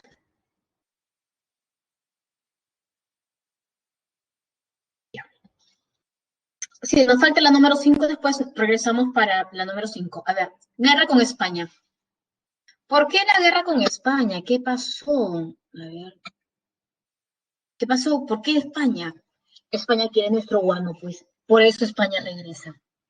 Del 65 al 66. Causas neocolonialismo, hay que recuperar nuestras antiguas colonias. Y a su vez porque el Perú tiene guano y ese guano lo quiere todo el mundo. Así que necesitamos ese recurso. Antecedentes, la llegada de la misión científica española al puerto del Callao. Y es ahí donde se enteran pues del incidente en la hacienda de Talambo. Lo que pasa es que en la hacienda de Talambo murió un español, un peruano. Pero cuando esta noticia llega a España, eh, la, eh, em, llega pues no transgiversada, porque allá se decía, en el Perú han matado a más de 10 españoles que maltratan a nuestros compatriotas. Y ese fue el pretexto para que España llegara pues eh, al Perú. Manda a su comisario regio, Eusebio Salazar y Mazarredo. Y como el Perú no quiso conversar con él, no lo quiso recibir, porque si el Perú recibía a ese comisario regio, significaba, lo que pasa es que este comisario regio, él solamente llega para solucionar problemas en las colonias de España. Y si el Perú lo recibía, estaba aceptando prácticamente que nosotros éramos colonia de España, y es por eso que el Perú no lo recibe. Ah, ante la negativa del Estado peruano, Salazar y Mazarredo toman las islas de Chincha. Y es ahí donde se produce, pues, no todo eh, un problema. El que recién había, el presidente Sarromán había muerto, recién había llegado su primer vicepresidente, que era pues PC, y PC toma el gobierno. Y por lo tanto, PSET tenía que solucionar ese problema con España. PSET estaba entre la espada y la pared porque decía, ¿qué hago? Por un lado, los consignatarios le decían, oye, solucione el problema porque han tomado las islas de Chincha, no puedo realizar ningún negocio. Y por el otro lado, los españoles decían, o firmas un tratado inmediatamente con nosotros o empezamos a bombardear el puerto del Callao. Es por eso que PSET firmó el Tratado de Banco Pareja. ¿Por qué se le denomina Tratado de la Vergüenza? Porque ese tratado perjudicaba al Perú. Ese tratado reconocía la presencia del comisario regio. Ese tratado reconocía que el Perú tenía una deuda y que el Perú no la había pagado y por lo tanto tenía que empezar a pagar. Es por eso que la población sale a las calles, protesta, se produce pues un gran rechazo popular y también por parte de los militares. Es por eso que Mariano Ignacio Prado se levanta en contra del gobierno de PSET y le da un golpe de Estado. Y es Prado quien va a iniciar el enfrentamiento directo con los españoles. Para ello se forma también la cuádruple alianza. Son 4 países que se van a unir contra España. Tenemos a Chile, Ecuador, Bolivia y Perú. Pero en realidad los que participaron, ya que contaban con un ejército, bueno, ya que contaban pues con barcos, ¿verdad? Con una flota, era pues Perú y Chile. Se produce el combate de Aptao, el bombardeo de Valparaíso y el triunfo final de los peruanos viene a ser el combate de 2 de mayo. Eh, Gracias a a la derrota de los españoles en eh, el Perú logra consolidar su independencia o hay otros investigadores que la denominan, ¿no? Eh, la consolidación o la segunda independencia. Pero ¿sabes qué? Eh, Esta guerra también perjudica al gobierno peruano porque fue un periodo en la cual si estás en plena guerra no puedes llegar pues a vender el guano que tú, ¿no? que tú extraes. Y eso significa pues una gran pérdida económica. Gobierno de Prado dice, a ver, hay una crisis económica tras la guerra con España, caída del precio del guano, ya no quieren guano ya. Y hay una oposición conservadora a las medidas liberales y un cambio de constitución. Mariano tuvo que renunciar y eligen como presidente a Balta. El gobierno de Balta es el gobierno del último presidente del primer militarismo. Él es el último militar quien toma el poder. Y por lo tanto, este gobierno se va a caracterizar por la mayor construcción de obras ferrocarrileras, pero todas estas obras ferrocarrileras se quedan pues a mitad, eh, no se terminan de construir, porque el Perú ya no tenía más dinero. ¿Qué es lo que hace falta? Mira, justo te han colocado ahí el ministro Pierola para que lo conozcas. Dice, a ver, él, no veo, dice, ministro Pierola, ¿no? Él es Pierola. Él va a firmar el famoso contrato Dreyfus, donde se va a establecer el monopolio del guano. Se le quita la potestad a los consignatarios. Estos consignatarios logran, logran formar su partido político, lanzan a su líder como presidente y gana. José Pardo y Lavalle gana las elecciones. Pero también tenemos la sublevación de los hermanos Gutiérrez. Estos hermanos Gutiérrez son 4, Marcelino, Marceliano, Silvestre y Tomás. Uno de ellos, Tomás, es su ministro de guerra. Y le dicen, ¿cómo es posible que tú vayas a permitir que un civil llegue al poder? ¿Cuándo se ha visto? En la historia de la vida republicana jamás. Y por lo tanto no está llamado a gobernar un civil. Pero Balta le dijo, pues, pero yo no puedo hacer nada. El pueblo ya lo eligió. Es por eso que ellos van a tomar prisionero a Balta y ordenan la muerte de Balta. Y el pueblo como quería mucho a este presidente porque durante su gobierno, si bien hay una mayor construcción de obras ferrocarrileras, eso significa pues que hay trabajo para la población. Logran eh, linchar a los hermanos Gutiérrez. Y tienes ahí una imagen, mira, un grabado nos dice, una imagen de los hermanos Gutiérrez colgados en la parte superior de la Catedral de Lima. A ver, ¿qué nos dice? Cuando se firma ese contrato Dreyfus, chicos, eh, ¿con qué objetivo? Aparte de que ellos tienen el monopolio de la venta de guano, también se comprometen a pagar la deuda externa que tiene el Perú. Así que eso coloca, ¿ya? No te olvides, ahí coloque tu separata. Eso ha sido pregunta de examen de admisión en San Marcos. Tienen el monopolio, pagan la deuda externa peruana y también, ¿no?, dinero. Y con este dinero se construyen las obras ferrocarrileras. En realidad también en este periodo hay una gran corrupción. Si tú revisas el libro de la historia de la corrupción de Alfonso Quirós, te vas a dar cuenta de que muchas de estas construcciones fueron muy altísimas. El costo fue muy alto. Mismo Odebrecht, igualito. Se han encontrado documentos en los cuales estas empresas ferrocarrileras, para ganar la licitación con el Estado peruano, estas empresas tenían que pagar a los miembros del Congreso.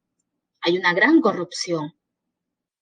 En el gobierno de Balta también se construye el Hospital 2 de Mayo, recordando pues, ¿no?, la victoria de 2 de Mayo, liderada pues por Mariano Ignacio Prado. Bueno, durante el gobierno de Mariano Ignacio Prado. Y también se construye el Puente Balta. ¿Conoces el Puente Balta? ¿Has pasado por el Puente Balta alguna vez? ¿Han ido al centro de Lima? ¿Conoces el centro de Lima? Seguro has pasado muchas veces por el Puente Balta y tú ni siquiera te has dado cuenta. Cuando ustedes se bajan en Hacho, hay un puente que te conduce a el centro comercial Amazonas, donde venden libros de segunda. Ese puente se llama Balta. A ver, sigamos.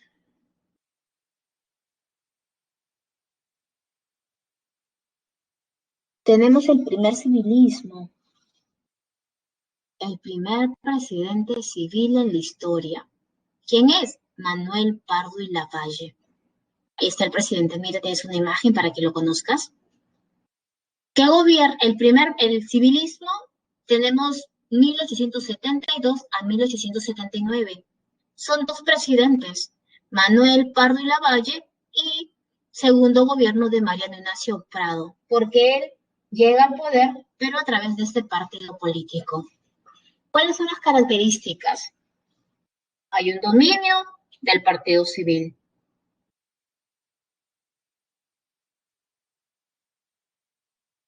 Nos dice, a ver, es el primer partido político moderno del Perú que va a representar a una oligarquía nacional, a un sector económico poderoso que tiene sus haciendas azucareras en el norte del Perú. También en este periodo se pasa por una recesión económica en 1873.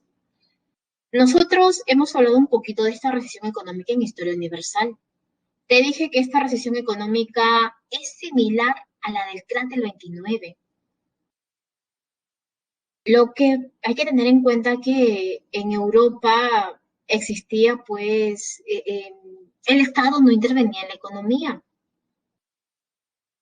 Y por lo tanto, como no había un ente regulador, estas empresas empezaron a producir. Una de las causas de esta crisis viene a ser la sobreproducción. Fue una crisis económica mundial y eso significa que también afectó al Perú. Si el Perú de por sí estaba mal y jalaba pues una crisis una crisis económica desde la guerra con España, imagínate con esta crisis económica a nivel mundial. El Perú estaba sin plata. El Perú dejó de pagar su deuda externa. No es que no quería, no tenía plata. El Perú tuvo que restringir también el gasto público. No va a comprar armas, va a despedir a soldados. Y también hay que recordar pues que Pardo fue un ex conciliario y que a él le afectó la firma del contrato Dreyfus. Es por eso que cuando él llega al poder, lo primero que hace es eliminar el contrato Dreyfus. Justo vemos también a Ricardo Palma, mira, dice, Ricardo Palma, tradicionalista, intelectual y político de la época. Portada de las tradiciones peruanas. Y Ricardo Palma también va a escribir cómo se encuentra el Perú después de la guerra con Chile. A ver, veamos. ¿Qué nos dice Manuel Pardo y Lavalle del 72 al 76? El Perú no tiene plata, necesita ingresos.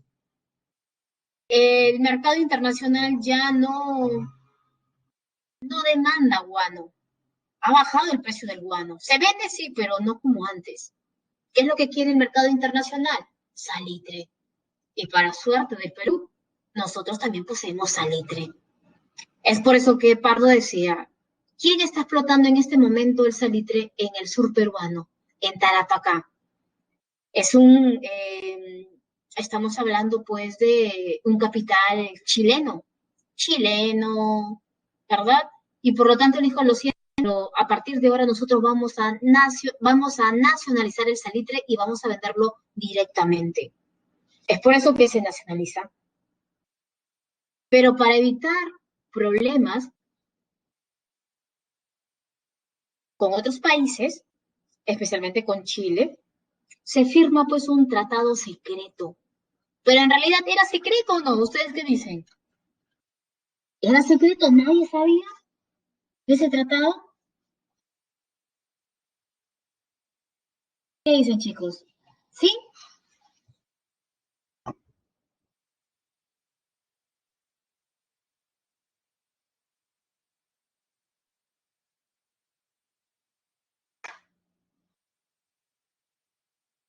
Ese tratado todo el mundo lo conocía.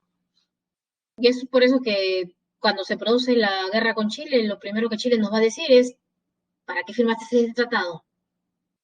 Él se va a preocupar mucho por la educación pública. Recuerda que San Marcos le pertenece a la élite para ese entonces. Él se da cuenta que el Perú necesita, si quiere industrializar al Perú, aunque no se encuentra en condiciones favorables, necesita pues de técnicos, porque es muy costoso traer técnicos ingenieros del extranjero.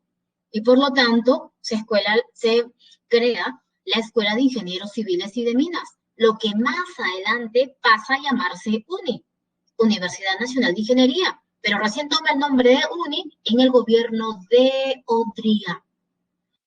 Se crea también la Escuela de Ingenieros Agrarios y existe una reforma de la Universidad Nacional Mayor de San Marcos. Se organiza también el primer censo de la República para conocer, pues, ¿no?, cuánta población hay, si pagan tributos, qué falta a esta sociedad, qué se debe implantar. Uy, justo estaba pasando, a ver. Segundo gobierno, dice, de Mariano Ignacio Prado. Crisis económica, sigue existiendo una crisis económica. Hay una oposición de Piérola. ¿Y sabes qué? Se inicia la guerra con Chile. Pasemos a la guerra con Chile. En realidad, esta imagen no me ayuda mucho. Vamos a colocar por aquí otro mapita.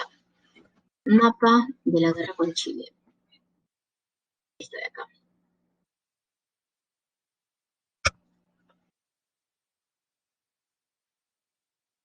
A ver. Está bonito el mapa para ver los límites territoriales.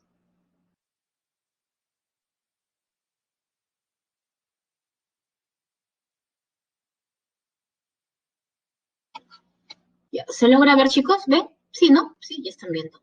Ok. A ver, vamos a primero te voy a explicar este mapa, ¿sí? ¿Cuál es el problema que tiene Chile y Bolivia? Mira, este es Perú. ¿Ya? Este es Perú. Ah, verdad, me di cuenta que ustedes no pueden ver mi cursor, ¿verdad? Ahí tienes el mapa de Perú, tienes el mapa, pues, de Bolivia y tienes el mapa de Chile. Si te das cuenta, ese mapa es antes de la guerra con Chile. ¿Bolivia tenía salida al mar? Sí, tenía salida al mar. Lo de Chile, mira, no sé si tú te das cuenta, pero ahí hay tres paralelos. Empezando de abajo hacia arriba. Un primer paralelo que es 25, el otro paralelo que es 24 y el otro paralelo que es 23, más o menos a la altura de Mejillones. Resulta que antes de que se conociera de que existía salitre tanto en Antofagasta como en Tarapacá, eh, Chile y Bolivia no tenían problemas. Pero cuando en los años 60 aproximadamente se descubre que hay salitre en Antofagasta, Chile dice, oye, ¿sabes qué? Antofagasta me pertenece. Si tú te das cuenta, en ese mapa tú puedes observar el paralelo 25, que prácticamente es la frontera entre Bolivia y Chile. ¿Qué dice Chile? No, hasta ahí no es mi frontera es hasta el paralelo 23. Y se quería adueñar de todo ese espacio territorial. En Bolivia, ¿quién está gobernando? Un presidente entreguista, un presidente llamado Mariano Melgarejo, que llega a un acuerdo con Chile y le dice, Chile, ¿sabes qué? Que sea mejor hasta el paralelo 24, pero que las riquezas que se encuentran que se encuentran en ese territorio sean explotados tanto por Chile y Bolivia. Eso se quedó en un acuerdo, se firmó, hay una firma de por medio. Y también se estableció que durante 25 años no se iba a aumentar el impuesto por cada salitre que se sacaba. Pero ¿sabes cuándo empieza el problema? Cuando llega al gobierno Hilario Ondaza. Hilario Ondaza dice, ¿no? ¿Cómo es posible que este presidente Mariano Melgarejo, ¿no? En vez de defender territorio boliviano, prácticamente le ha regalado territorio a Chile? ¿Y sabes qué, Chile no escucha? Si tú no pagas 10 centavos por cada quintal de salitre que saques de mi territorio, entonces lo siento, pero ya no va a haber contrato de por medio. Y por lo tanto voy a tener que nacionalizar las salitreras. Y esto va a perjudicar también, ¿no? Un enfrentamiento.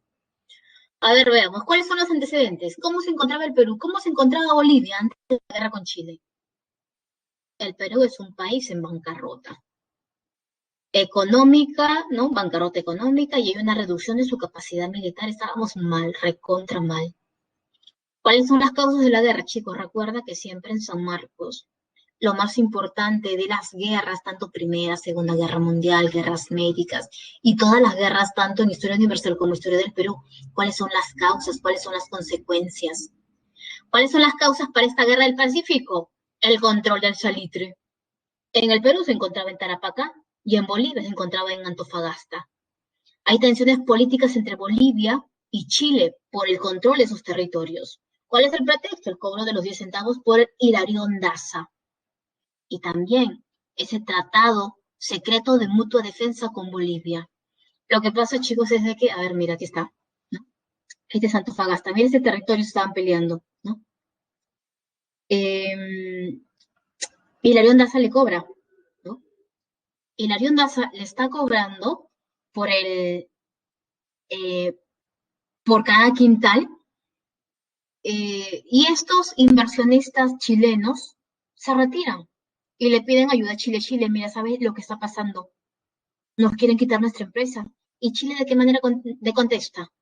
Manda un ejército a Antofagasta y toma Antofagasta. Prácticamente, pues nos está casi declarando la guerra. Perú, al enterarse, Perú decía, ¿qué hago? Ahora, esto va a terminar en una guerra. Y si termina en una guerra, eso significa que yo también voy a tener que entrar a la guerra. Y yo estoy muy mal económicamente. Yo no puedo responder una guerra, pero tendría que acudir porque yo he firmado un tratado con Bolivia. Es por eso que el Perú manda a su misión Lavalle. Manda a su ministro plenipotenciario, Antonio de Lavalle. Y cuando él se presenta al Congreso, él pues no trata de solucionar el problema entre estos países vecinos. Pero es ahí donde le dicen, pero tú por qué tanto defiendes, pues, no, que la unión, no, que los hermanos, si ustedes han firmado un tratado para atacar a Chile. O sea, ese tratado no era secreto. Es por eso que al fracasar esta misión, Chile declara la guerra a Bolivia y también le declara la guerra al Perú. Esta guerra está dividida en dos fases, la campaña marítima y la campaña terrestre. En la campaña marítima, el objetivo era pues dominar el mar, dominar las líneas de transporte, movilizar al ejército. Y a quien tenemos, ¿no?, como líder de esta escuadra peruana es a Miguel Grau. Miguel Grau era diputado del Congreso, pero cuando se enteró que el Perú tenía problemas y que estábamos en plena guerra, él tuvo que dejar pues su curul en el Congreso y defender el territorio peruano.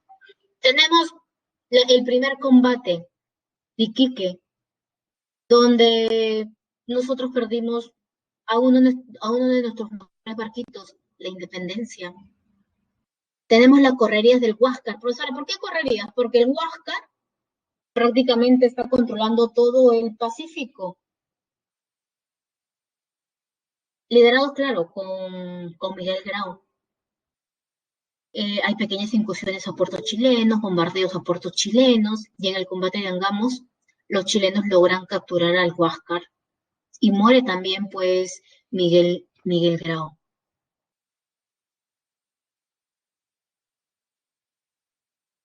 A ver, tenemos ya. Campaña terrestre. Campaña terrestre. Ya.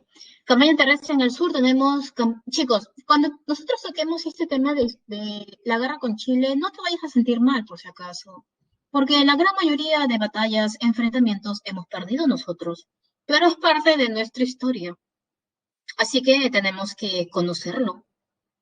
Campaña de Tarapacá, tenemos pues, claro, no es parte de nuestra historia, no te vas a poner a llorar, ¿verdad? Ya pasó. Pero no por ello significa que vamos a tener que olvidarlo. Tenemos que recordarlo, es parte de nuestra historia. Campaña de Tarapacá, derrota en Pisagua. San Francisco, tenemos una pequeña victoria en Tarapacá. ¿Cómo que venganza? Si crees, ya, no, ya, vamos a seguir mejor, ¿ya? Cada uno yo sé que tiene su... Claro, quieres recuperar el Huáscar, pero si lo traes al Huáscar, tú sabes que el Estado peruano no invierte mucho en cultura.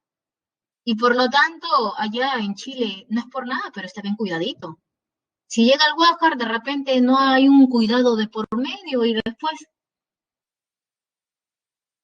a ver, ya tenemos política interna.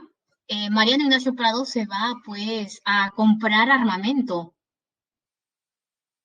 pero recibe un golpe de estado por parte de Piérola. Campaña de Tacna. En la batalla del Alto de la Alianza tenemos pues la unión del ejército peruano y boliviano, pero son derrotados. En la batalla de Ica también somos derrotados. Como consecuencia, Chile contra todo el sur salitrero y se prepara para invadir Lima. Se trató de llegar a negociaciones de paz, claro que sí, en el barco La Caguana, pero Chile decía, yo quiero paz, sí, pero siempre y cuando haya cesión territorial, y el Perú se cerró. El Perú dijo, yo no te voy a dar territorios. Los chilenos estaban a punto de llegar a Lima, y es por eso que Piérola establece dos líneas defensivas. La de San Juan, que fue derrotada. Otra línea, la de Miraflores, que también va a ser derrotada. Y por lo tanto, Piérola huye. Se elige como nuevo presidente a García Calderón, más conocido como el gobierno de Magdalena. ¿Por qué? Porque va a gobernar desde Magdalena.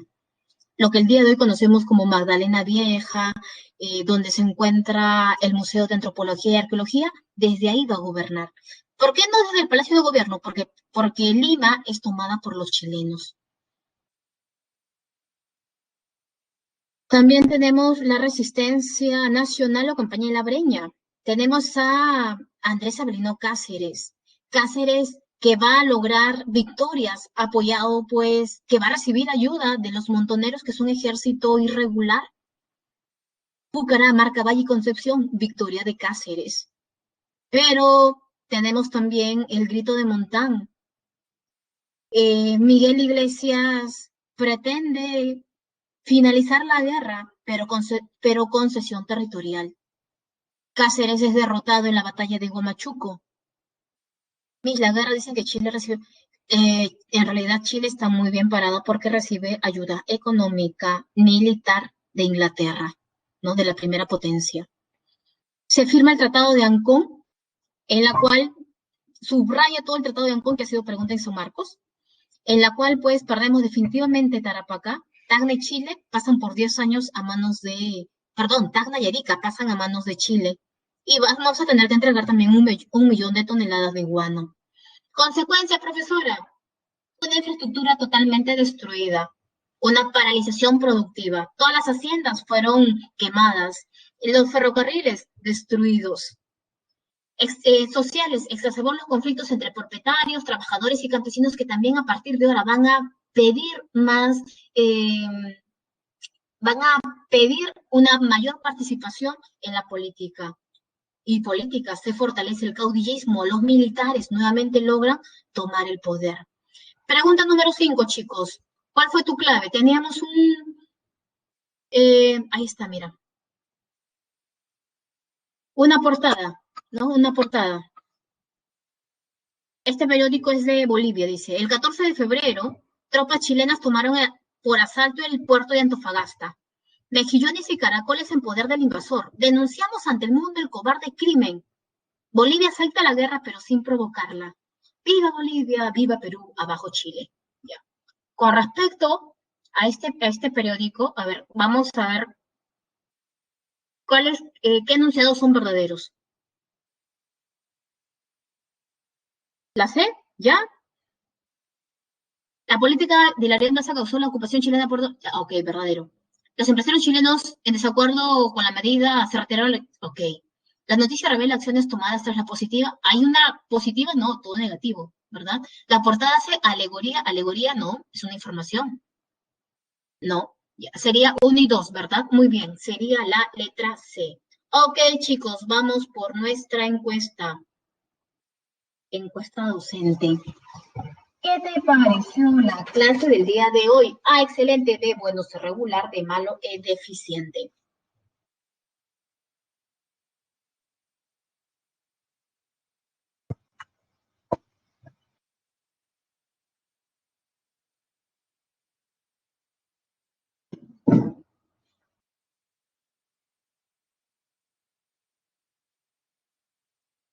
Vamos, todos tienen que terminar la encuesta.